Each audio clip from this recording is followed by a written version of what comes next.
Hi friends, ಎಲ್ಲರಿಗೂ ನಮಸ್ಕಾರ. Welcome to my channel. Shri Mangalagauri ವ್ರತವನ್ನು ಶ್ರಾವಣ ಮಾಸದಲ್ಲಿ ಪ್ರತಿ ಮಂಗಳವಾರ ಆಚರಿಸ್ತಾರೆ. 5 ಮಂಗಳವಾರ ಪೂಜೆ ಮಾಡ್ತಾರೆ. ಮದುವೆಯ ನಂತರ 5 ವರ್ಷ ಈ ವ್ರತ ಮಾಡುವ ಪದ್ಧತಿ ಇದೆ. ದಾಂಪತ್ಯ ಬದುಕಿನಲ್ಲಿ ಸುಖ, ಸಮೃದ್ಧಿ ಹಾಗೂ ಕೌಟುಂಬಿಕ ಸಂತೋಷವನ್ನು ಪಡೆಯುವುದು, ಗಂಡನ ದೀರ್ಘಾಯುಷ್ಯ ಮತ್ತು ಉತ್ತಮ ಆರೋಗ್ಯವನ್ನು ಆರಿಸುವುದು ಹಾಗೂ ಗರ್ಭಿಣಿಯರಿಗೆ ಸುಖ ಹೆರಿಗೆಯಾಗಲೆಂದು ಪ್ರಾರ್ಥಿಸುವುದು ಈ ವ್ರತದ ಉದ್ದೇಶ ಆಗಿದೆ. ಈ ವ್ರತದಲ್ಲಿ ಗೌರಿ ದೇವಿಯ ವಿಗ್ರಹವನ್ನು ಪೂಜಿಸಿ ಮಂಗಳ ದ್ರವ್ಯಗಳನ್ನು ಅರ್ಪಿಸಲಾಗುತ್ತದೆ. ಕೊನೆಯ ವಾರದಲ್ಲಿ ಬಾಗಿನವನ್ನು ನೀಡಲಾಗುತ್ತದೆ. ಪೂಜೆಯ ನಂತರ ಮಂಗಳ ಗೌರಿ ವ್ರತದ ಕಥೆಯನ್ನು ಕೇಳುವುದು ಒಂದು ಪ್ರಮುಖ ಸಂಪ್ರದಾಯವಾಗಿದೆ. ಇನ್ನು ಈ ವ್ರತಕಥೆಯನ್ನು ಕೇಳೋಣ ಬನ್ನಿ. ಒಂದಾನೊಂದು ಕಾಲದಲ್ಲಿ ಜಯಪಾಲನೆಂಬ ರಾಜನು ಮಹಿಷ್ಮತಿ ನಗರವನ್ನು ಆಳ್ತಾ ಇರ್ತಾನೆ. ಆ ರಾಜನು ನಿತ್ಯವೂ ಪ್ರಜೆಗಳ ಯೋಗಕ್ಷೇಮವನ್ನು ತಿಳಿದುಕೊಂಡು ಪ್ರಜೆಗಳ ಅಭಿವೃದ್ಧಿಗಾಗಿಯೇ ಸತ್ಕಾರ್ಯಗಳನ್ನು ಮಾಡಿ ಆದರ್ಶ ರಾಜ ಎನಿಸ್ಕೊಂಡಿರ್ತಾನೆ. ಅವನ ರಾಣಿಯು ಸಾಧ್ವಿ ಮತ್ತು ಸದ್ಗುಣ ಸಂಪನ್ನೆಯಾಗಿರ್ತಾಳೆ. ಸತಿಪತಿಯರಿಬ್ಬರು ಅಪಾರ ದೈವ ಭಕ್ತಿಯುಳ್ಳವರಾಗಿದ್ದು ಅವರ ದಾಂಪತ್ಯ ಹಾಲು ಜೇನಿನಂತೆ ಇರುತ್ತೆ. ಇಷ್ಟೆಲ್ಲ ಇದ್ದರೂ ಅವರಿಗೆ ಕಾಡುತ್ತಿದ್ದ ಒಂದೇ ಒಂದು ಚಿಂತೆ ಎಂದರೆ ರಾಣಿಗೆ ಇನ್ನೂ ಸಂತಾನ ಪ್ರಾಪ್ತಿಯಾಗದಿದ್ದುದು. ಮಕ್ಕಳಾಗಬೇಕೆಂಬುದು. ಅವರು ಎಷ್ಟೋ ವ್ರತ ನೇಮಗಳನ್ನು ಮಾಡಿರ್ತಾರೆ, ಪುಣ್ಯಕ್ಷೇತ್ರಗಳನ್ನು ಸಂದರ್ಶಿಸಿರ್ತಾರೆ, ಹರಕೆ ಹೊತ್ತು ಅತಿಥಿ ಸತ್ಕಾರ, ದಾನ ಧರ್ಮಗಳನ್ನು ಕೂಡ ಮಾಡಿರ್ತಾರೆ. ಇಷ್ಟೆಲ್ಲ ಮಾಡಿದ ದಂಪತಿಗಳ ಮೇಲೆ ಕೊನೆಗೂ ಪರಮೇಶ್ವರನಿಗೆ ಕನಿಕರ ಹುಟ್ಟಿ ಶಿವನು ಒಬ್ಬ ವೃದ್ಧ ಭಿಕ್ಷುಕನ ವೇಷದಲ್ಲಿ ಮಧ್ಯಾಹ್ನದ ಹೊತ್ತಲ್ಲಿ ಅಂತಃಪುರದ ಸನಿಹದಲ್ಲಿ ಬಂದು ಭವತಿ ಭಿಕ್ಷಾಂದೇಹಿ ಎಂದು ಕೂಗ್ತಾನೆ. ಆದರೆ ಅಂತಃಪುರದಿಂದ ರಾಣಿಯು ಭಿಕ್ಷೆಯನ್ನು ತರುವುದರೊಳಗಾಗಿಯೇ ಭಿಕ್ಷುಕ ಮುನ್ನಡೆದು ಬಿಡ್ತಾನೆ. ಮಾರನೇ ದಿನವೂ ಇದೇ ರೀತಿಯಾಯಿತು.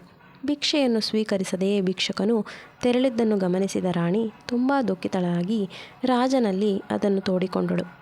ಅದಕ್ಕೆ ರಾಜನು, ನಾಳೆ ಅದೇ ಹೊತ್ತಿಗೆ ಒಂದಿಷ್ಟು ಸುವರ್ಣ ನಾಣ್ಯಗಳನ್ನು ಹಿಡ್ಕೊಂಡು ಬಾಗಿಲಿನ ಸಂದಿಯಲ್ಲೇ ನಿಂತುಕೋ.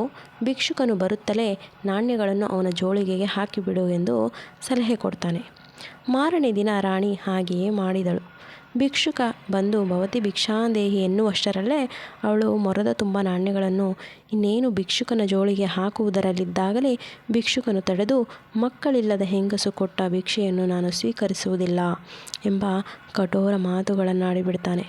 ತನ್ನ ಮುಖ ನೋಡಿಯೇ ಬಂಜೆ ಹೆಂಗಸಿವಳು ಎಂಬುದನ್ನು ಕಂಡುಕೊಂಡ ಆ ಭಿಕ್ಷುಕ ಸಾಮಾನ್ಯನಲ್ಲ, ಯಾರೋ ಮಹಾಮಹಿಮನಿರಬೇಕು ಎಂದು ಗ್ರಹಿಸಿದ ರಾಣಿಯು ಭಿಕ್ಷುಕನ ಪಾದಗಳಿಗೆರಗಿ, ಸ್ವಾಮಿ, ತೇಜೋಮಯರಾದ ನೀವು ಬಡ ಭಿಕ್ಷುಕರಲ್ಲ, ಜಗದೊಡೆಯ ಜಗದೀಶ್ವರನೇ ಆಗಿರಬೇಕು. ನನ್ನ ಅಪರಾಧವನ್ನು ಮನ್ನಿಸಿ ನನಗೆ ಈಗಲಾದರೂ ಮಕ್ಕಳಾಗುವಂತೆ ಅನುಗ್ರಹಿಸಿ ಎಂದು ಬೇಡ್ಕೊತಾಳೆ. ಭಿಕ್ಷುಕ ರೂಪದ ಶಿವನು, ತಾಯೇ, ಚಿಂತಿಸಬೇಡ. ನಿನ್ನ ಗಂಡ ಕಪ್ಪು ಕುದುರೆಯನ್ನೇರಿ ಕಾಳರಾತ್ರಿಯಲ್ಲಿ ಇಲ್ಲೇ ಸಮೀಪದಲ್ಲಿರುವ ಕಾಡಿನತ್ತ ಸಾಗಲಿ. ಕುದುರೆ ಎಲ್ಲಿ ನಿಲ್ಲುತ್ತದೋ ಅಲ್ಲಿ ಅಗೆದು ನೋಡಿದರೆ ಪಾರ್ವತೀ ದೇವಿ ದೇಗುಲ ಕಾಣಬರುವುದು. ಭಯ ಭಕ್ತಿಗಳಿಂದ ದೇವಿಯನ್ನು ಅರ್ಚಿಸಿದರೆ ಅವಳು ವರಪ್ರದಾನ ಮಾಡುವಳು ಎಂದು ಹೇಳಿ ಅಂತರ್ಧಾನನಾದನು. ರಾಜರಾಣಿಯರ ಸಂತಸಕ್ಕೆ ಪಾರವೇ ಇಲ್ಲ. ಅಂದು ರಾತ್ರಿಯೇ ಕಪ್ಪು ಕುದುರೆಯನ್ನೇರಿ ಜಯಪಾಲ ಅರಣ್ಯಕ್ಕೆ ಹೊರಟನು. ಕುದುರೆ ನಿಂತು ಬಿಟ್ಟ ಸ್ಥಳವನ್ನು ಅಗೆಸಿದಾಗ ಭಿಕ್ಷುಕ ಹೇಳಿದಂತೆಯೇ ಸುಂದರವಾದ ಪಾರ್ವತೀ ದೇವಿ ದೇಗುಲ ಕಂಡುಬಂತು. ಜಯಪಾಲ ಆ ದೃಶ್ಯ ವೈಭವದಿಂದ ಮೂಕ ವಿಸ್ಮಿತನಾದನು. ಭಕ್ತಿಯಿಂದ ಪಾರ್ವತಿ ದೇವಿಯನ್ನು ಪೂಜಿಸಿದ ರಾಜನಿಗೆ ದೇವಿ ಪ್ರತ್ಯಕ್ಷಳಾದಳು. ವರವನ್ನು ಬೇಡುವಂತೆ ಕೇಳಿದಳು. ತಂದೆಯಾಗಬೇಕೆಂಬ ಹಂಬಲದ ರಾಜ ಸಂತಾನ ಭಾಗ್ಯ ನೀಡು ದೇವಿ ಎಂದು ಕೇಳಿಕೊಳ್ಳುತ್ತಾನೆ.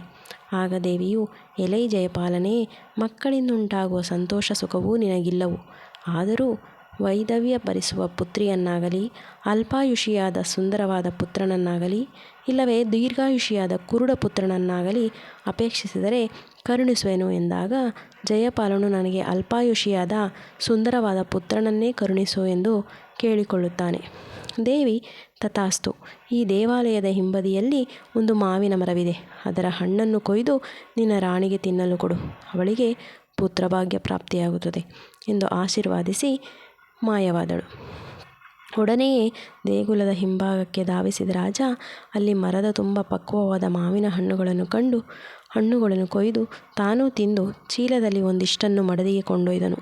ಆಗಲೂ ಅಲ್ಲೊಂದು ಚಮತ್ಕಾರ ನಡೆಯಿತು. ಚೀಲದಲ್ಲಿ ತುಂಬ ಹಣ್ಣುಗಳನ್ನು ತುಂಬಿಸಿದ್ದರೂ ಅರಮನೆಗೆ ತಲುಪಿದಾಗ ಅದರಲ್ಲಿದ್ದದ್ದು ಒಂದೇ ಒಂದು ಹಣ್ಣು.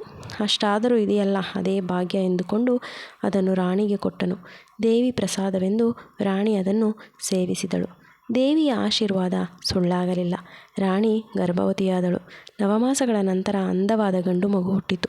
ಶಿವಧರ್ಮವೆಂಬ ಹೆಸರನ್ನು ಮಗುವಿಗಿಟ್ಟು ಇದು ಶಿವಪಾರ್ವತಿಯರ ಅನುಗ್ರಹ ರೂಪವೆಂದು ರಾಜರಾಣಿ ಸಂತೃಪ್ತರಾದರು. ಮಕ್ಕಳಿಲ್ಲ ಎಂಬ ಚಿಂತೆಯ ಆವರಿಸಿದ್ದ ಅರಮನೆ ಅಂತಃಪುರಗಳಲ್ಲಿ ಶಿವಧರ್ಮನ ಬಾಲಲೀಲೆಗಳಿಂದಾಗಿ ಸಂಭ್ರಮ ಉಲ್ಲಾಸಗಳು ಹರಿಯಿತು. ಪುಟ್ಟ ಬಾಲಕನಿಗೆ 8 ವರ್ಷಗಳಾದಾಗ ಅವನ ಉಪನಯನವನ್ನು ಕೂಡ ಮಾಡಿದರು.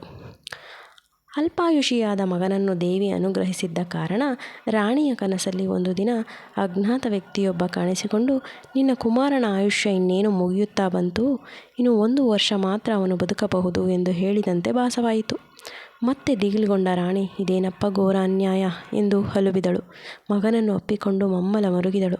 ಅವಳ ಕಣ್ಣೀರಿನ ಹನಿಗಳು ಶಿವಧರ್ಮನಿಗೆ ಸೋಕಿದವು. ಯಾಕಮ್ಮ ಅಳುತ್ತಿದ್ದಿ ಎಂದು ಆತ ಕೇಳಲು ವಿಧಿಯೋಜಿತವನ್ನೆಲ್ಲ ಅವನಿಗೆ ತಿಳಿ ಹೇಳಿದಳು. ಅದಕ್ಕೇಕೆ ಚಿಂತಿಸಬೇಕು, ನಾನು ಕಾಶಿಯಾತ್ರೆಗೆ ಹೋಗುತ್ತೇನೆ. ನನ್ನ ಮೆಚ್ಚಿನ ಸೋದರ ಮಾವನನ್ನು ನನ್ನ ಜೊತೆಗೆ ಕಳುಹಿಸಿ. ನಾವಿಬ್ಬರೂ ಅಲ್ಲಿಗೆ ಹೋಗಿ ಗಂಗಾ ಸ್ನಾನ ಮಾಡಿ ಕಾಶಿ ವಿಶ್ವೇಶ್ವರನನ್ನು ಧ್ಯಾನಿಸಿ ಪುಣ್ಯ ಸಂಪಾದಿಸಿ ಆಯುಷ್ಯವನ್ನು ವೃದ್ಧಿಸಿ ಬರುತ್ತೇನೆ ಎಂದು ಸಮಾಧಾನಿಸಿ ಶಿವಧರ್ಮ ಸೋದರ ಮಾವನ ಜೊತೆಯಲ್ಲಿ ಕಾಶಿಯಾತ್ರೆಗೆ ಹೊರಟನು. ದಾರಿಯಲ್ಲಿ ಪ್ರತಿಷ್ಠಾಪುರವೆಂಬ ಊರಿನ ಉದ್ಯಾನದಲ್ಲಿ ಅವರಿಬ್ಬರು ವಿಶ್ರಾಂತಿಗಾಗಿ ನಿಂತರು. ಆ ಉದ್ಯಾನದ ಒಂದು ಪಕ್ಕದಲ್ಲಿ ಕೆಲವು ಕನ್ನಿಕೆಯರು ಆಟ ಆಡುತ್ತಾ ಇದ್ದರು. ಕೊನೆಯಲ್ಲಿ ಸಲಿಗೆಯ ಆಟ ಜಗಳವಾಗಿ ಮಾರ್ಪಟ್ಟು ಬೈಗುಳ, ಅವಾಚ್ಯ ಶಬ್ದಗಳಿಂದ ನಿಂದನೆಗಳಲ್ಲಿ ಶುರುವಾದವು. ಅವಳು ಹಾಗೆ ಬೈಯುವುದಕ್ಕೂ ಸುಶೀಲಾ ಎಂಬ ಕನ್ನಿಕೆ ತನ್ನ ತಂದೆಯೊಡನೆ ಆ ಉದ್ಯಾನಕ್ಕೆ ಬರುವುದಕ್ಕೂ ಒಂದೇ ಸಮಯವಾಯಿತು. ಹಾಗೆಲ್ಲ ಕೆಟ್ಟ ಮಾತನಾಡಬೇಡ ಎಂದು ಸುಶೀಲೆಯು ಆಕೆಗೆ ಬುದ್ಧಿಯನ್ನು ಹೇಳಿದಳು. ಸುಶೀಲೆಯ ತಂದೆಗೆ ಅವಳ ವಿವಾಹದ ಬಗ್ಗೆ ಯೋಚನೆ ಇತ್ತು. ಆಗಲೇ ಆಕಾಶವಾಣಿಯೊಂದು, ಇದೇ ಉದ್ಯಾನದಲ್ಲಿ ಶಿವಧರ್ಮನೆಂಬ ತರುಣನು ವಿಶ್ರಮಿಸುತ್ತಿದ್ದಾನೆ, ಅವನೇ ಸುಶೀಲೆಗೆ ಯೋಗ್ಯನಾದ ವರ ಎಂದು ಆ ತಂದೆಗೆ ಅಶರೀರವಾಣಿ ಕೇಳಿಬಂತು. ಸುಶೀಲೆಯ ತಂದೆ ಶಿವಧರ್ಮನನ್ನು ಭೇಟಿಯಾಗಿ ಅವನನ್ನು ವಿವಾಹಕ್ಕೆ ಒಲಿಸಿ ಅವನ ಸೋದರ ಮಾವನ ಒಪ್ಪಿಗೆಯನ್ನು ಪಡೆದು ಮಗಳನ್ನು ಧಾರೆ ಎರೆದುಕೊಟ್ಟನು. ಅಂದು ಸುಶೀಲಾ ಶಿವಧರ್ಮರ ಮೊದಲ ರಾತ್ರಿ. ಸುಶೀಲೆಯ ಕಣ್ಣೆದುರು ಮಂಗಳಗೌರಿ ಪ್ರತ್ಯಕ್ಷಳಾಗಿ, ನಿನ್ನ ಕೈ ಹಿಡಿದವ ಅಲ್ಪಾಯುಷಿ, ಇವತ್ತಿಗೆ ಅವನ ಇಹಲೋಕ ಯಾತ್ರೆ ಸಮಾಪ್ತವಾಗುವುದು. ಇನ್ನು ಕೆಲವೇ ಕ್ಷಣಗಳಲ್ಲಿ ಕೃಷ್ಣ ಸರ್ಪವೊಂದು ಬಂದು ಅವನನ್ನು ಕಚ್ಚಿ ಸಾಯಿಸುತ್ತದೆ. ಆದರೆ ನೀನು ಹಾಗಾಗದಂತೆ ನೋಡಿಕೋ. ಸರ್ಪ ಬಂದಾಗ ಹಾಲು ತುಂಬಿದ ಕಳಶವನ್ನು ಅದರೆದುರಿಗೆ ಇಡಿ. ಹಾಲು ಕುಡಿಯಲು ಅದರೊಳಗೆ ಸರ್ಪ ಇಣುಕಿದಾಗ ಬಟ್ಟೆಯಿಂದ ಬಿಗಿಯಾಗಿ ಅದನ್ನು ಮುಚ್ಚಿ ಬಂಧಿಸಿಬಿಡು. ನಾಳೆ ಬೆಳಿಗ್ಗೆ ಆ ಕಲಶವನ್ನು ನಿಮ್ಮ ಅಮ್ಮನಿಗೆ ಬಾಗಿನವಾಗಿ ಕೊಡು. ಹೀಗೆ ಮಾಡುವುದರಿಂದ ನಿನ್ನ ಗಂಡನ ಆಯುಷ್ಯ ನವೀಕರಣಗೊಳ್ಳುತ್ತದೆ ಎಂದಳು. ಅದಾದ ಮೇಲೆ ಕೆಲ ಕ್ಷಣಗಳಲ್ಲೇ ಬಂದೇ ಬಿಟ್ಟಿತು ಕೃಷ್ಣ ಸರ್ಪ. ಸುಶೀಲೆಯಾದರೂ ಒಂದಿನಿತೂ ಭಯಪಡದೆ ಮಂಗಳಗೌರಿಯ ಆಜ್ಞೆಯಂತೆ ಆ ಸರ್ಪವನ್ನು ಕಳಶದೊಳಗೆ ಬಂಧಿಸುವುದರಲ್ಲಿ ಯಶಸ್ವಿಯಾಗ್ತಾಳೆ. ಅದುವರೆಗೂ ಮೂರ್ಛೆ ಹೋದಂತಿದ್ದ ಶಿವಧರ್ಮ ಮೆಲ್ಲಗೆ ಚೇತರಿಸಿ, ತನಗೆ ಹಸಿವೆಯಾಗುತ್ತಿದೆಯೇ ಅಂತನು. ಬೆಳ್ಳಿ ಬಟ್ಟಲಲ್ಲಿ ಲಡ್ಡು ಮತ್ತಿತರ ಉಪಹಾರವನ್ನು ಅವನಿಗೆ ತಂದುಕೊಟ್ಟಳು ಸುಶೀಲೆ. ಉಪಹಾರ ತಿಂದು ಸಂತೃಪ್ತನಾದ ಶಿವಧರ್ಮನು ತನ್ನ ಉಂಗುರವನ್ನು ಸುಶೀಲೆಗೆ ಉಡುಗೊರೆಯಾಗಿ ಕೊಟ್ಟನು. ಕಾಶಿಯಾತ್ರೆಯ ನೆನಪಾದ ಶಿವಧರ್ಮ ನಸುಕಾಗುವುದರೊಳಗೆ ಎದ್ದು ದಡಬಡನೆ ಓಡಿ ತನ್ನ ಸೋದರ ಮಾವನನ್ನು ಹುಡುಕಿಕೊಂಡು ಹೊರ ನಡೆದೇ ಬಿಟ್ಟ. ಸುಶೀಲೆ ಎದ್ದಾಗ ಗಂಡನ ಪತ್ತೆಯೇ ಇಲ್ಲ. ಅವಳಿಗೆ ಗಾಬರಿಯಾಯಿತು. ಹಿಂದಿನ ರಾತ್ರಿ ಮಂಗಳಗೌರಿ ದೇವಿಯು ಹೇಳಿದ್ದ ಬಾಗಿಣದ ನೆನಪು ಕೂಡ ಆಯಿತು. ಹಾವನ್ನು ಹಿಡಿದಿಟ್ಟಿದ್ದ ಕಳಶವನ್ನು ದೇವಿ ಅಪ್ಪಣೆ ಪ್ರಕಾರ ತನ್ನ ಅಮ್ಮನಿಗೆ ಒಯ್ದು ಕೊಟ್ಟಳು. ಆಗ ಅಲ್ಲಿ ಮತ್ತೊಂದು ಚಮತ್ಕಾರ ನಡೆಯಿತು. ಸುಶೀಲೆಯ ಅಮ್ಮ ಆ ಕಳಶವನ್ನು ತೆರೆದು ನೋಡಿದಾಗ ಅದರೊಳಗೆ ಹಾವಿನ ಬದಲಿಗೆ ರತ್ನದ ಹಾರ ಇತ್ತು. ಇದೆಲ್ಲ ದೇವಿಯ ಮಹಿಮೆ ಎಂದು ಧನ್ಯಭಾವದಿಂದ ಅದನ್ನವಳು ಸುಶೀಲೆಗೆ ತೊಡಿಸಿದಳು. ಗಂಡನ ಸುಳಿವಿಲ್ಲದೆ ಚಿಂತಾಕ್ರಾಂತಳಾದ ಸುಶೀಲೆ ತನ್ನ ತಂದೆಯೊಡನೆ ಸಮಾಲೋಚಿಸಿದಳು. ಅವರಿಬ್ಬರೂ ಒಂದು ಅನ್ನಛತ್ರವನ್ನು ಆರಂಭಿಸುವ ನಿರ್ಧಾರ ಕೈಗೊಂಡರು. ಅಲ್ಲಿಗೆ ಬರುವ ಅತಿಥಿಗಳನ್ನು ಅನ್ನ, ವಸ್ತ್ರ, ತಾಂಬೂಲಗಳಿಂದ ಸತ್ಕರಿಸುವ ಕಾರ್ಯ ಮಾಡತೊಡಗಿದರು. ಒಂದಲ್ಲ ಒಂದು ದಿನ ಆ ದಾರಿಯಾಗಿ ಶಿವಧರ್ಮ ಬರಬಹುದು. ಆಗ ಮತ್ತೆ ಅವನನ್ನು ತಾನು ಸೇರಬಹುದು ಎಂಬುದು ಸುಶೀಲೆಯ ನಿರೀಕ್ಷೆಯಾಗಿತ್ತು. ಹಾಗೆಯೇ ಆಯಿತು. ಕಾಶಿ ಯಾತ್ರೆ ಮುಗಿಸಿದ ಶಿವಧರ್ಮ ತನ್ನ ಸೋದರ ಮಾವನೊಂದಿಗೆ ಹಿಂದಿರುಗುತ್ತಾ ಮತ್ತೆ ಪ್ರತಿಷ್ಠಾಪುರದ ಅದೇ ಉದ್ಯಾನಕ್ಕೆ ವಿಶ್ರಾಂತಿಗಾಗಿ ಬಂದನು. ಈ ಸಮಾಚಾರವನ್ನು ತಿಳಿದ ಸುಶೀಲೆ ಅವನನ್ನು ಗುರುತಿಸಿ ಅನ್ನಛತ್ರಕ್ಕೆ ಬರಮಾಡಿಕೊಂಡಳು. ಸುಶೀಲೆ ಯಾರೆಂದು ಶಿವಧರ್ಮನಿಗೆ ಒಂದೊಮ್ಮೆ ಗುರುತು ಸಿಗಲಿಲ್ಲವಾದರೂ ಅವನು ಕೊಟ್ಟಿದ್ದ ಉಂಗುರವನ್ನು ತೋರಿಸಿದಾಗ ಎಲ್ಲವೂ ನೆನಪಾಯಿತು. ಸುಶೀಲೆ ಶಿವಧರ್ಮನೊಂದಿಗೆ ತನ್ನ ತಂದೆ ತಾಯಿ ಇದ್ದಲ್ಲಿಗೆ ಹೋಗಿ ಅವರಿಗೆ ವಿಷಯವನ್ನೆಲ್ಲ ತಿಳಿಸಿದಳು. ದೇವಿ ಮಹಿಮೆಯಿಂದ ಹೃದಯ ತುಂಬಿ ಬಂದ ಅವರು ಇನ್ನೊಮ್ಮೆ ಮಂಗಳಗೌರಿ ಪೂಜೆಯನ್ನೇರ್ಪಡಿಸಿದರು. ಆಮೇಲೆ ಸುಶೀಲೆಯನ್ನು ಗಂಡ ಶಿವಧರ್ಮನೊಂದಿಗೆ ಅತ್ತೆ ಮಾವರ ಮನೆಗೆ ಹರಸಿ ಕಳಿಸಿದರು. ಮಹಿಷ್ಮತಿ ನಗರದಲ್ಲೂ ರಾಜ ಜಯಪಾಲ ತನ್ನ ರಾಣಿಯೊಂದಿಗೆ ಮಗ ಸೊಸೆಯನ್ನು ಪ್ರೀತಿಯಿಂದ ಬರಮಾಡಿಕೊಂಡನು. ಕಳೆದ 1 ವರ್ಷದಲ್ಲಿ ಏನೆಲ್ಲ ನಡೆಯಿತು ಎಂಬ ಘಟನೆಗಳನ್ನೆಲ್ಲ ಶಿವಧರ್ಮ ಸುಶೀಲೆಯರಿಂದ ತಿಳಿದುಕೊಂಡನು. ಮದುವೆಯಾಗಿ 5 ವರ್ಷಗಳಾಗುವವರೆಗೆ ಶ್ರಾವಣ ಮಾಸದ ಪ್ರತಿ ಮಂಗಳವಾರದಂದು ಸುಶೀಲೆ ಮಂಗಳಗೌರಿ ವ್ರತವನ್ನು ಆಚರಿಸಿದಳು. ಅಷ್ಟೈಶ್ವರ್ಯ ಸಕಲ ಸೌಭಾಗ್ಯಗಳು ಅವಳಿಗೆ ಮತ್ತು ಅವಳ ಕುಟುಂಬ ವರ್ಗಕ್ಕೆಲ್ಲ ಪ್ರಾಪ್ತಿಯಾದವು. ಸುಶೀಲೆಯ ನಂತರ ನವವಿವಾಹಿತ ಹೆಣ್ಣು ಮೊದಲ 5 ವರ್ಷ ಮಂಗಳಗೌರಿ ವ್ರತವನ್ನು ಆಚರಿಸುವ ಸಂಪ್ರದಾಯ ಲೋಕಾರೂಢಿಗೆ ಬಂತು. ಭಕ್ತಿ ಭಾವಗಳಿಂದ ವ್ರತವನ್ನಾಚರಿಸುವವರಿಗೆ ಮಂಗಳಗೌರಿಯ ಅನುಗ್ರಹ ಕಟ್ಟಿಟ್ಟ ಬುತ್ತಿ ಎಂದು ಪ್ರತೀತಿಯಾಯಿತು. ಈ ವಿಡಿಯೋ ನಿಮಗೆ ಇಷ್ಟ ಆಗಿದೆ ಅಂತ ತಿಳ್ಕೊತೀನಿ. ಇಷ್ಟ ಆಗಿದ್ದರೆ ಪ್ಲೀಸ್ ಲೈಕ್ ಆ್ಯಂಡ್ ಶೇರ್ ಮಾಡಿ. ಹಾಗೆ ಯಾರೆಲ್ಲ ನನ್ನ ಚಾನಲ್ ನೋಡ್ತಾ ಇದ್ದೀರೋ ಪ್ಲೀಸ್ ಸಬ್ಸ್ಕ್ರೈಬ್ ಮಾಡ್ಕೊಂಡು ನೋಡಿ ಅಂತ ಹೇಳ್ತಾ ನನ್ನ ಈ ವಿಡಿಯೋನ ಇಲ್ಲಿಗೆ ಮುಗಿಸ್ತಾ ಇದ್ದೀನಿ. Thank you for watching.